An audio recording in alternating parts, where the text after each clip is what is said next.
বন্ধুগণ, হিন্দু শাস্ত্র অনুসারে এই মহাবিশ্বে 3টি লোক ও 4টি ভুবন রয়েছে।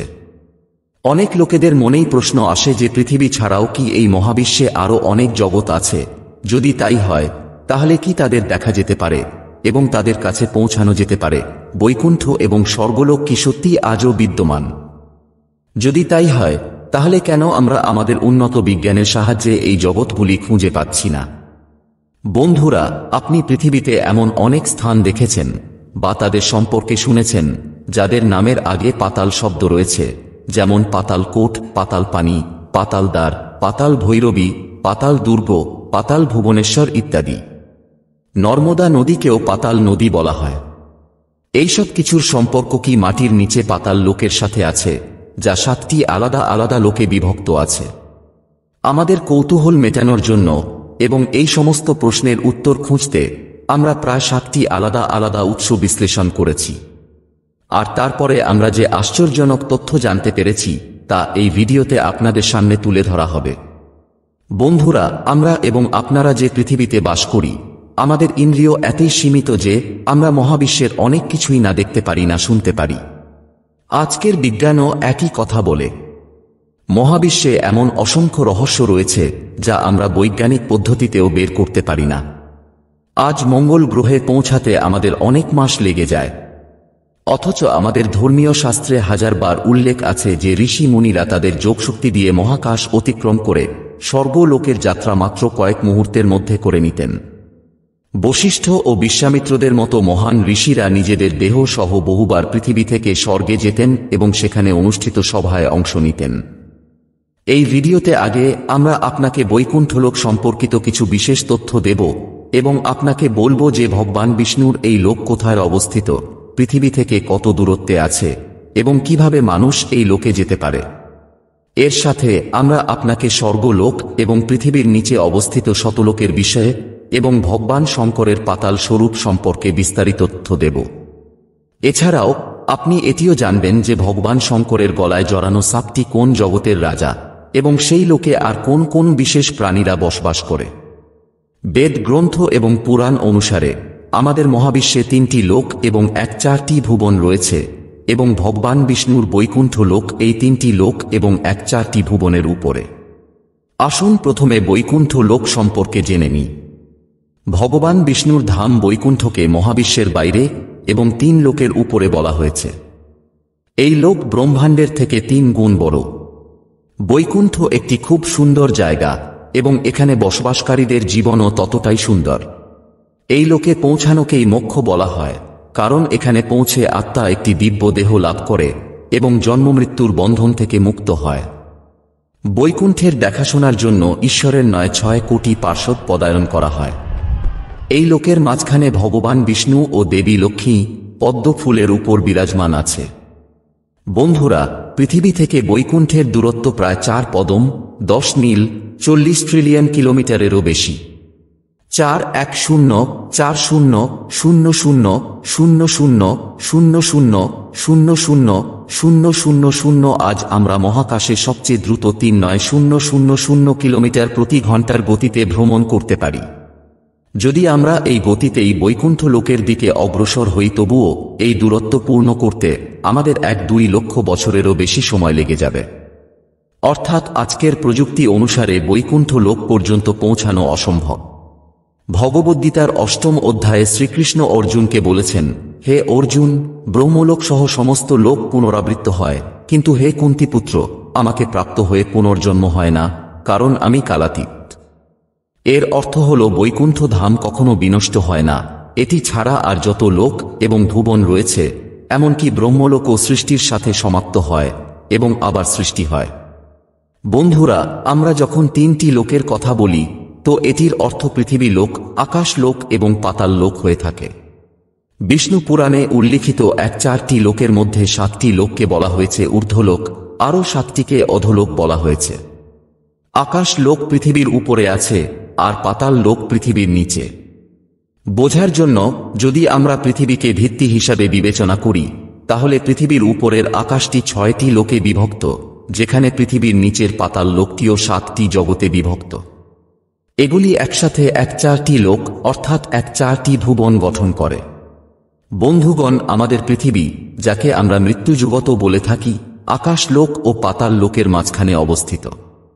গরুড় পুরাণ অনুসারে যে ব্যক্তি তার জীবনে অনৈতিক কাজ করেছে সে মৃত্যু লোকে আবার জন্ম নেয়, আর যারা সৎকর্ম করে মোক্ষ লাভ করে তারা বৈকুণ্ঠ লোকে স্থান পায়।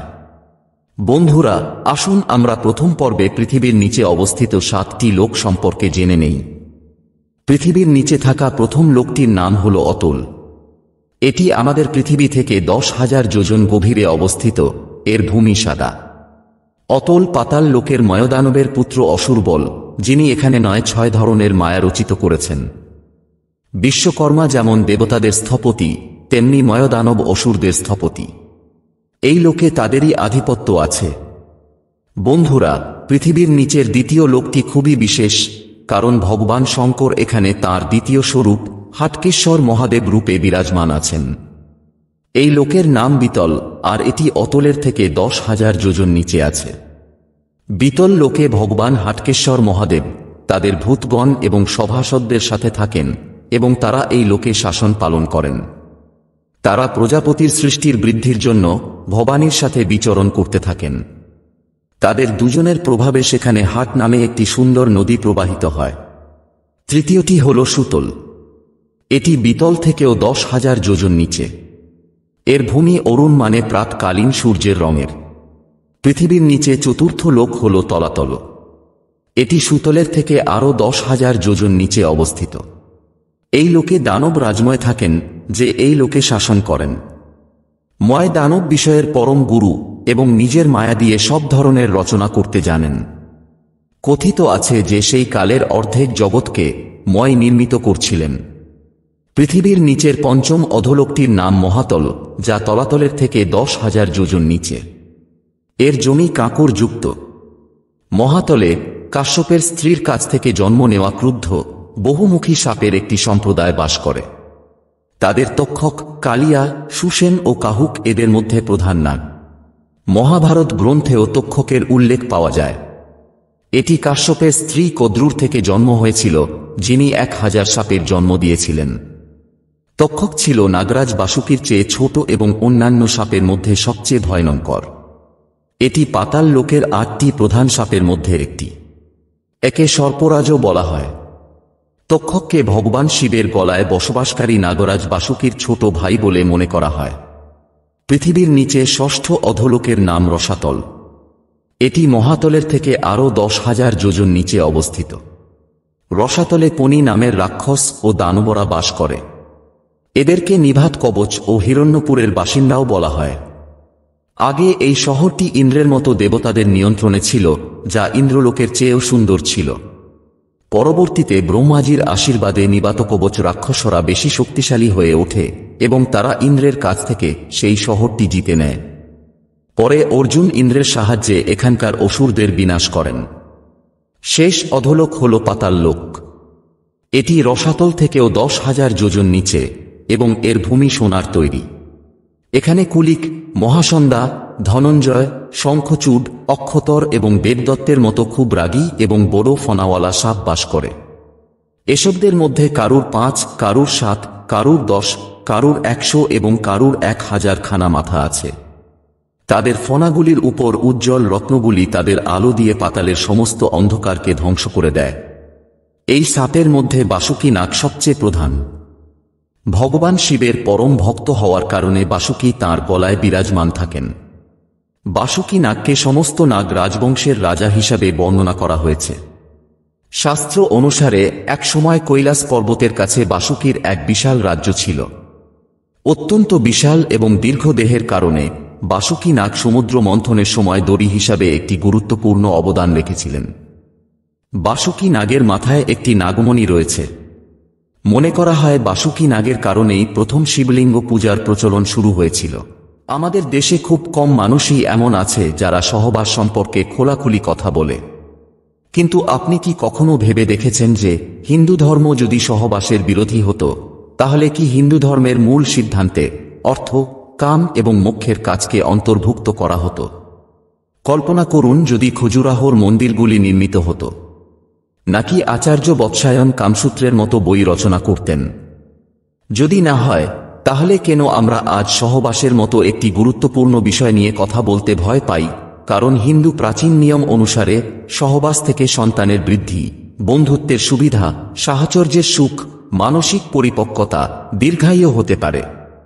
কিন্তু বন্ধুরা, যখনই কামবাসনা, সহবাস এবং যৌনতার মতো শব্দগুলি আমাদের কানে আসে, তখন আমাদের মনোযোগ সেগুলির দিকে কেন্দ্রীভূত হয়ে যায়, আর আমরা অস্বস্তি বোধ করি।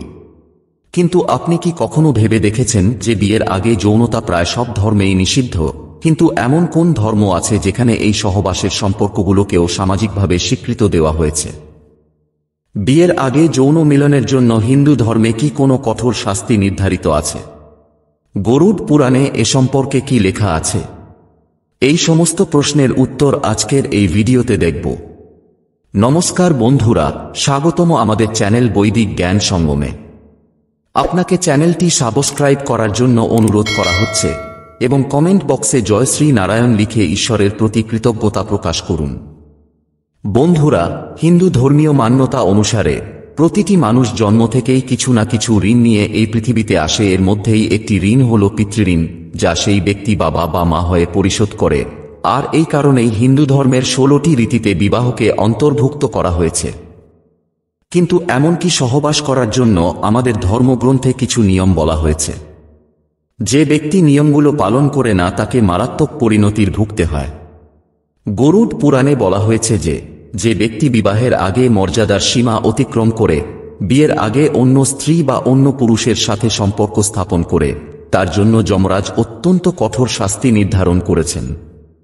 এই ধরনের পুরুষ ও মহিলার আত্মাকে জ্বলন্ত লোহার স্তম্ভকে আলিঙ্গন করতে বাধ্য করা হয়। এতে জীবাত্মার দেহ জ্বলতে শুরু করে এবং সে ভয়ানকভাবে কষ্ট পায়। সেই ব্যক্তিকে আগুনে লাল হয়ে যাওয়া স্ত্রীর মূর্তির আলিঙ্গন ততক্ষণ করতে হয় যতক্ষণ না আগুন সেই ব্যক্তিকে শুদ্ধ করে দেয়। এই ধরনের ব্যক্তিদের জন্য আরও একটি শাস্তি আছে, যেখানে তাকে তার পাকে নিজের হাত দিয়ে কেটে দক্ষিণ পশ্চিম দিকের দিকে শত শত মাইল হাঁটতে হয়। তখন সেই জীবাত্মা সেই মুহূর্তটির কথা স্মরণ করে কাঁদে যখন সে একটি অনৈতিক সংযোগ স্থাপন করেছিল। বন্ধুরা, এটিতেও যমরাজের দূতদের হৃদয় গলে না এবং তারা বারবার জ্বলন্ত লোহার স্তম্ভকে আলিঙ্গন করাতে থাকে। এই বিষয় না শুধু গরুড় পুরাণেই, বরং মনুস্মৃতিতেও বলা হয়েছে যে মানুষের ধৈর্যের সাথে আচরণ করা উচিত এবং বিয়ের আগে সহবাস থেকে বিরত থাকা উচিত। মনুস্মৃতিতে এটাও বলা হয়েছে যে ব্যক্তি কামবাসনায় হারিয়ে গিয়ে গুরুর স্ত্রীর সাথে নিজেকে সংযুক্ত করে পরলোকে তার শরীরে যোনির চিহ্ন তৈরি করে দেওয়া হয়। আর কখনো কখনো এই চিহ্নটি পরবর্তী জন্মেও ব্যক্তির দেহে দেখা যেতে পারে। বন্ধুরা, চাণক্য নীতিতে আচার্য চাণক্য উল্লেখ করেছেন যে বিয়ের আগে কোনো অবিবাহিত মেয়ের সঙ্গে সম্পর্ক রাখা উচিত নয়। যেখানে ধর্মশাস্ত্রে সহবাসের জন্য কিছু নিয়ম উল্লেখ করা হয়েছে এবং সেগুলির মধ্যে সবচেয়ে বড় নিয়ম হল বিবাহ। ধর্মগ্রন্থ অনুসারে পুরুষ ও মহিলা কেবল বিয়ের পরেই যৌন মিলন করতে পারে, এর আগে নয়, কারণ বিবাহ ছাড়া যৌন মিলনকে পাপ বলে মনে করা হয়। এটি হিন্দু ধর্মীয় নয়, বরং জগতের অন্যান্য নানা ধর্মেও বলা হয়েছে। বাইবেল লেখা আছে, যদিও বা কেউ অবিবাহিত থাকে বা বিধবা থাকে, কিন্তু যদি কেউ নিজের ইন্দ্রিয়গুলিকে নিয়ন্ত্রণ রাখতে না পারে, তাহলে তাকে বিয়ে করে নেওয়া উচিত। যদি কেউ অনৈতিক সম্পর্কে লিপ্ত হয়ে ঈশ্বরের নিয়মকে ভঙ্গ করে, তাহলে অবশ্যই ঈশ্বর তাকে শাস্তি দেবেন। কোরআনেও লেখা আছে যে আল্লাহ যৌনতার জন্য স্বামী স্ত্রীকে তৈরি করেছেন, যাতে নৈতিক ও অনৈতিক সম্পর্কের মধ্যে পার্থক্য তৈরি থাকে। তাই জন্য ইসলামে বিয়ের আগে যৌন সম্পর্ককে হারাম হিসেবে বিবেচনা করা হয়। হিন্দু ধর্মগ্রন্থে বউ পাওয়ার 8টি উপায়ের কথা হয়েছে। গন্ধর্ব এরই মধ্যে একটি। এই ধরনের বিবাহে মহিলা তার সঙ্গীকে নিজেই বেছে নেয়। দুজনের সহমতিতেই একসঙ্গে থাকতে রাজি হয়। যৌনতার আবেগ তাদের সম্পর্কের পূর্ণতাকে সঞ্চালিত করে, যার জন্য পিতামাতার বা সামাজিক সম্মতির প্রয়োজন হয় না। মহাভারতের অনুশাসন পর্বে 84 নং ভীষ্ম যুধিষ্ঠিরকে বলেছিলেন যে গন্ধর্ব বিবাহে একজন পিতা নিজের প্রাথমিকতার কথা চিন্তা না করে নিজের মেয়েকে সেই ব্যক্তির সাথে বিয়ে দেন যাকে মেয়েটি স্বজন বেছে নেয়। শকুন্তলা ও দুষ্যন্তের গল্পটি এই ধরনের মিলনেরই একটি উদাহরণ। অন্যভাবে যদি বলা হয়, তাহলে একটি গন্ধর্ব বিবাহে নৈতিক বিবাহের আগেই যৌন ঘনিষ্ঠতার অনুমতি দেওয়া হতো। বৌদ্ধায়ন ধর্মসূত্রে বলা হয়েছে যে গন্ধর্ব বিবাহ প্রেম ও ইচ্ছার উপর নির্ভর করে, আর তাই জন্য ব্রাহ্মণকে ছেড়ে সমাজের সমস্ত বর্গের জন্য সঠিক বলে বলা হয়েছে। ধর্মশাস্ত্রগুলিতে ব্রাহ্মণকে দারিদ্র্য ও তপস্যার জীবন অনুসরণ করার পরামর্শ দিয়েছে, যা গন্ধর্ব বিবাহ উপভোগ করার জন্য অধিকার ছিল না। যেহেতু গন্ধর্ব বিবাহ প্রেম এবং স্বাধীন ইচ্ছার উপর নির্ভর করে, তাই এটিকে কামুক ভোগের একটি রূপ হিসাবে বিবেচনা করা হয়, তাই জন্য ব্রাহ্মণদের এটির অনুমতি নেই। কিন্তু বন্ধুরা, নারদ স্মৃতিতে ব্রাহ্মণদেরও গন্ধর্ব বিবাহ করার জন্য স্বাধীনতা দেওয়া হয়েছে। বন্ধুরা, প্রাচীনকালে গন্ধর্ব বিবাহে নৈতিক বিবাহের আগে সম্পর্ক স্থাপনের অনুমতি দেওয়া ছিল, কিন্তু পরে তা প্রচলন থেকে বেরিয়ে যায়। এমনি তো সব ধর্মেই বিয়ের আগে যৌন সম্পর্ককে খারাপ বলে মনে করা হয়, কিন্তু যেমনভাবে অন্যান্য ধর্মে এই ধরনের কামুক মানুষদের নিয়ে সামাজিক স্তরে বহিষ্কার করা হয়, সেই ধরনের উল্লেখ সনাতন ধর্মে পাওয়া যায় না। বন্ধুরা, আজকের বিজ্ঞানও মানে যে বিয়ের আগে যৌনতা থেকে অনেক ধরনের অসুবিধা হতে পারে। যখন আপনি অনেক সময় ধরে কারুর সঙ্গে সম্পর্কে থাকেন, তখন এর মাঝে আপনি আপনার সঙ্গীর সাথে অনেকবার শারীরিক সম্পর্ক করে ফেলেন। হয়তো যদি কোনো কারণে এই সম্পর্ক ভেঙে যায়, তাহলে আপনার মনের উপর এক গভীর প্রভাব পড়ে, যার কারণে আপনি দ্রুত অন্য কারুর সাথে সম্পর্ক গড়ে তোলার জন্য প্রস্তুত হতে পারেন না। এমন লোকেরা নিজের আবেগের ওপর নিয়ন্ত্রণ করতে পারে না। বন্ধুরা, শুধু তাই নয়, আপনি যদি আপনার সঙ্গীর সঙ্গে দীর্ঘ সময় ধরে সম্পর্কে থাকেন এবং বিয়ের যদি আপনি একে অপরের সাথে বিবাহ করার পরেই শারীরিক সম্পর্ক স্থাপনের জন্য প্রতিজ্ঞা করেন, তাহলে এমন করলে আপনার সম্পর্ক বিবাহের পরে আরও দৃঢ় হয়ে থাকে। যদি আপনি বিয়ের পরে যৌন সম্পর্ক করেন, তাহলে আপনার সম্পর্কের মধ্যে নতুনত্ব বজায় থাকে, যা স্বামী স্ত্রীর সম্পর্ককে শক্তিশালী করার জন্য প্রয়োজনীয় হয়। হিন্দু শাস্ত্রে বিয়েকে একটি পবিত্র সম্পর্ক হিসেবে বিবেচনা করা হয়। এই সম্পর্কের ক্ষেত্রে শারীরিক সংযোগের চেয়ে আধ্যাত্মিক সংযোগকে বেশি গুরুত্ব দেওয়া হয়েছে। কিন্তু আজ কলিযুগের এই সম্পর্কটাও অনেক বদলে গেছে। ইন্টারনেট আর ফোনের যুগে এই সম্পর্কের মধ্যেও স্বার্থপরতা আর লালসা আরও প্রবল হয়ে উঠেছে। আজকাল স্ত্রী থাকা সত্ত্বেও পুরুষরা দ্রুত অন্য মহিলাদের প্রতি আকৃষ্ট হয়।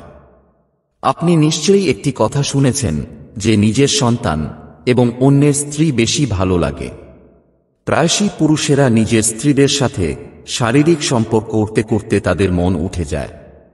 যখন তারা তাদের স্ত্রীর প্রতি সন্তুষ্ট হয় না, তখন তারা অন্যের স্ত্রীর দিকে খারাপ দৃষ্টিতে তাকাতে শুরু করে। এমন পরিস্থিতিতে তারা অন্য নারীকে পছন্দ করতে শুরু করে এবং তার সাথে সম্পর্ক স্থাপনের চেষ্টা করে। যেসব লোক অন্য নারীর প্রতি যৌন আকাঙ্ক্ষা রাখে, তাদের স্ত্রীকে এড়িয়ে বা মিথ্যা বলে তারা অন্য নারীর সাথে অবৈধ সম্পর্ক করে। আশ্চর্যের বিষয়টি হল, তারা এটা করে গর্ববোধ করে। বন্ধুরা, এই ভিডিওটি এই বিষয়ে আমরা এই ভিডিওতে আপনাদের বলবো, যারা অন্যের স্ত্রীর প্রতি কুদৃষ্টি রাখে তারা নরকে কি শাস্তি পায়। গরুড় পুরাণ ও মনুস্মৃতিতে এ সম্পর্কে কি লেখা আছে। এর সাথে আমরা আপনাকে পৌরাণিক যুগের 2টি উদাহরণও বলবো, যেখানে কোনো মহিলাকে তার অনুমতি ছাড়া স্পর্শ করেছিলেন বলে তার কিভাবে সমস্ত পুণ্য পাপে পরিণত হয়েছিল, যা রামায়ণ এবং ভাগবত পুরাণে বর্ণিত হয়েছে। গরুড় পুরাণে অন্য মহিলাকে দেখে মনে খারাপ ভাবনা আনার জন্য নরকে যেসব শাস্তি দেওয়া হয়েছে তা বিস্তারিতভাবে বর্ণিত আছে। বন্ধুরা, ইতিহাস সাক্ষী, রামায়ণের রাবণ থেকে মহাভারতের দুর্যোধন পর্যন্ত সে যত শক্তিশালী হোক না কেন, যে নারীকে কুদৃষ্টি দেয় এবং তাদের অপমান করে, তার পতন নিশ্চিত। প্রায় লোকেদের অন্য মহিলা সম্পর্কে খারাপ চিন্তাভাবনা রাখে এবং তারা মনে করে যে কেউ তাদের দেখছে না। তারা জানে না যে চিত্রগুপ্ত তাদের পাপকর্মের কথাও লিখেছেন। শাস্ত্র অনুসারে অপরিচিত নারীর সাথে সহবাস করাকে মহাপাপ বলে গণ্য করা হয়। যারা কোন নারীর প্রতি কুদৃষ্টি রাখে বা অন্য নারীর সাথে যৌন সম্পর্ক করার কথা ভাবে, তাদেরকে জয়ন্তী নামক নরকে রাখা হয়, যেখানে তারা বিভিন্নভাবে ভয়ানক শাস্তি দেওয়া হয়। গরুড় পুরাণে বিভিন্ন বয়সের মেয়ে ও মহিলাদের সঙ্গে যৌন সম্পর্ক স্থাপনকারীদের জন্য বিভিন্ন ধরনের শাস্তির কথা বলা হয়েছে। এই শাস্তিগুলো এতই ভয়ানক যে কেউ এগুলো বিস্তারিতভাবে শুনলে তারা অবশ্যই এই পাপ কাজ থেকে দূরে থাকবে। বন্ধুরা, গরুড পুরাণ এবং মনুস্মৃতিতে মেয়েদের এবং অন্যান্য মহিলাদের সাথে সম্পর্কের জন্য বর্ণিত শাস্তিগুলি বলার আগে আসুন আপনাদের একটি সংক্ষিপ্ত গল্প বলি, যা শুনলেই বুঝতে পারবেন অন্য নারীর সঙ্গে জোর করে যৌন সম্পর্ক করার ফলে কিভাবে বিশ্বের সবচেয়ে শক্তিশালী ব্যক্তি ও দুর্বল হয়ে পড়েন। বন্ধুরা, দক্ষিণ ভারতের ধর্মগ্রন্থে রাক্ষস কম্ভ ও ভগবান দত্তাত্রেয়ের গল্প বর্ণিত আছে। এই গল্প অনুসারে রাক্ষস কম্ভের কঠোর তপস্যায় খুশি হয়ে ভগবান শঙ্কর তাকে অজেয় হওয়ার আশীর্বাদ করেছিলেন। এই বরের কারণে কম্ভ রাক্ষসকে পরাজিত করতে পারে 3 লোকে এমন কেউ ছিল না। তিনি স্বর্গলোকে আক্রমণ করেছিলেন এবং দেবতাদের উপর বিজয় প্রাপ্ত করেছিলেন। সমস্ত দেবতা এই সমস্যার সমাধান চাইতে ভগবান দত্তাত্রেয়ের কাছে ছুটে গেলেন। দত্তাত্রেয় হাসিমুখে ইন্দ্রদেবকে বললেন, হে ইন্দ্র, কিছু ও করে এবং রাক্ষস কম্ভকে আমার কাছে পাঠান। আপনি যদি এটি করতে পারেন তবে আপনার সমস্যার শেষ নিশ্চিত। দেবরাজ ইন্দ্র তাই করেছিলেন এবং কম্ভকে প্ররোচিত করে তাকে ভগবান দত্তাত্রেয়ের কাছে পাঠিয়েছিলেন। সেই সময় দেবী লক্ষ্মী ভগবান দত্তাত্রেয়ের সাথে বসেছিলেন, যাকে দেখে রাক্ষস মন্ত্রমুগ্ধ হয়ে তাকে অপহরণ করে নিজের সাথে নিয়ে যায়। এই সময় ভগবান দত্তাত্রেয় রাক্ষস কম্ভকে থামানোর চেষ্টা করেননি। এটা দেখে দেবরাজ ইন্দ্র আরও ভয় পেয়ে গেলেন। দেবেন্দ্র জিজ্ঞেস করল, কি হচ্ছে এসব? আপনি কিছু করলেন না কেন? আপনিও কি এই দানবকে হারাতে পারো না? তখন ভগবান দত্তাত্রেয় বললেন, তোমার কারণেই এসব হয়েছে। তুমি গিয়ে দেবী লক্ষ্মীকে নিরাপদে নিয়ে এসো। ইন্দ্র বললেন, কম্ভের কাছে ভগবান শঙ্করের আশীর্বাদ আছে, দেবতারা তাকে হারাতে পারবেন না। তখন ভগবান বললেন, রাক্ষস কম্ভ আবেগের বশে একজন নারীকে তার ইচ্ছার বিরুদ্ধে অপহরণ করেছে। এর ফলে এখন তার সমস্ত পুণ্য পাপে পরিণত হয়েছে। সে খুবই অসহায় ও দুর্বল হয়ে পড়েছে। তাই এটাই সঠিক সময়। তাকে আক্রমণ করে লক্ষ্মীর সাথে ইন্দ্রলোক লাভ করো। রাক্ষস কাম্ভ এতটাই দুর্বল হয়ে পড়ে যে ভগবান ইন্দ্র সহজেই তাকে পরাজিত করে স্বর্গ ফিরে পান। এই গল্পের সারমর্ম হল যে রাক্ষস কাম্ভ হোক বা 3 জগতের বিজয় রাবণের মতো অসীম শক্তিশালী ব্যক্তি, যখনই কেউ একজন নারীকে অপমান করে তখন তার সমস্ত পুণ্য নষ্ট হয়ে যায় এবং তার পতন নিশ্চিত হয়। যে অন্য মহিলার প্রতি খারাপ বাসনা রাখে সে পাপের দোষী, এবং যারা তাদের মতো লোকদের সমর্থন করে তারাও পাপের অধিকারী। বন্ধুরা, আসুন এখন আপনাদের বলি মহিলাদের সম্পর্কে খারাপ চিন্তা করার বিষয়ে গরুণ পুরাণ এবং মনুস্মৃতির মতো ধর্মগ্রন্থে অন্য কি লেখা আছে। গরুড পুরাণ অনুসারে যমরাজ যে ব্যক্তি মর্যাদা লঙ্ঘন করে এবং অন্য মহিলার সাথে যৌন সম্পর্ক করে তাকে কঠোর শাস্তি দেওয়ার জন্য একটি বিধান তৈরি করেছেন। এই ধরনের ব্যক্তির আত্মাকে জ্বলন্ত লোহার স্তম্ভগুলি, যার তাপমাত্রা 100 ডিগ্রি সেলসিয়াস হয়, সেই স্তম্ভগুলিকে আলিঙ্গন করানো হয়। এতে আত্মার শরীর পুড়ে যায়। আত্মা সেই মুহূর্তের কথা মনে করে কাঁদে যখন সে অবৈধ সম্পর্ক তৈরি করেছিল। তবুও যমরাজের দূতদের হৃদয় গলে না এবং তারা বারবার তাকে জ্বলন্ত লোহার স্তম্ভটিকে আলিঙ্গন করতে বাধ্য করে। বন্ধুরা, কিছু লোক গুরুদের স্ত্রী এবং তাদের কন্যাদের খারাপ চোখে দেখে এবং তাদের সাথে যৌন সম্পর্ক করার কথা ভাবে। যে ব্যক্তি লালসার দ্বারা পীড়িত হয়ে গুরুর স্ত্রীর সম্মান লঙ্ঘন করে সে এই মহাপাপের জন্য ভয়ানক শাস্তি পায়। মনুস্মৃতি অনুসারে এই ধরনের লোকদের মৃত্যুর পর নরকে তাদের মাথায় জ্বলন্ত লোহা দিয়ে যোনির চিহ্ন তৈরি করা হয়।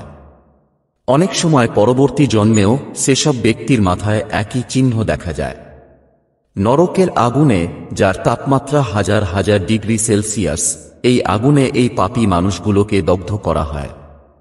তাদেরকে নরকের আগুনে জ্বলন্ত নারীর লাল মূর্তিকে ততক্ষণ আলিঙ্গন করতে হয় যতক্ষণ না ব্যক্তি আগুন দ্বারা পবিত্র হয় এবং মহিলাদের প্রতি সমস্ত খারাপ অনুভূতি তার মন থেকে দূর হয়ে যায়।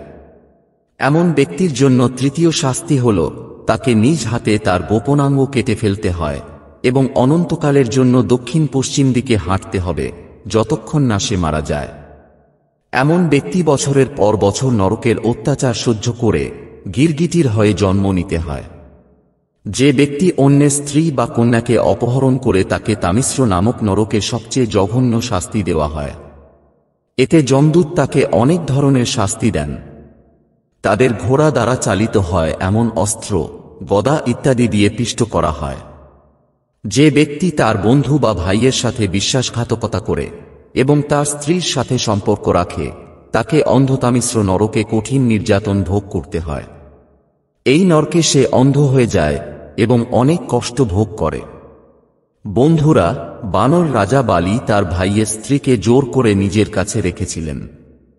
এই অপরাধের জন্য ভগবান শ্রীরাম তাকে মৃত্যুদণ্ড দিয়েছিলেন। রামায়ণে এই ঘটনার উপর তুলসীদাসজি লিখেছেন, অনুজ বধূ ভগিনী সুতনারী শুনু সাত কন্যা সমীচারী, ইনি কুদৃষ্টি বিলোকাহ জহি তাহি ভেদে কছু পাপ না হহি। এর অর্থ, ছোট ভাইয়ের স্ত্রী, বোন, ছেলের স্ত্রী এবং মেয়ে সবাই সমান। যে ব্যক্তি তাদের প্রতি অন্যায় করে তাকে হত্যা করলে কোনো পাপ লাগে না। বন্ধুরা, নারীর দিকে খারাপ চোখে তাকানো অপরাধ। আশা করি এই ভিডিওটি দেখে বুঝতে পেরেছেন নারীর দিকে খারাপ দৃষ্টিতে তাকালে নরকে কী ধরনের শাস্তি দেওয়া হয়। আপনি যদি এই ভিডিওটি পছন্দ করেন তাহলে ভিডিওটি লাইক করুন এবং আপনার বন্ধুদের সাথে শেয়ার করুন, এবং এ ধরনের আরও ভিডিও দেখতে আমাদের চ্যানেল বৈদিক জ্ঞান সঙ্গমটি সাবস্ক্রাইব করুন। সর্বশুভম ভবতু। দেখা হবে পরবর্তী ভিডিওতে।